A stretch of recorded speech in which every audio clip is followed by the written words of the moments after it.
चलिए, यह वीडियो अखिलेश कश्यप की बहन की शादी थी और उसमें कल्लू जी गाना गा रहे थे और वहीं पे खेसारी लाल यादव रुपया के बरसात कर रहे हैं।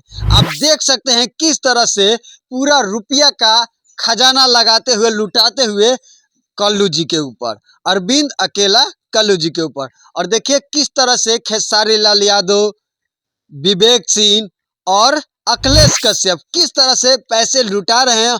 और खेसारी लाल का जरा ये ठुमका देखिए,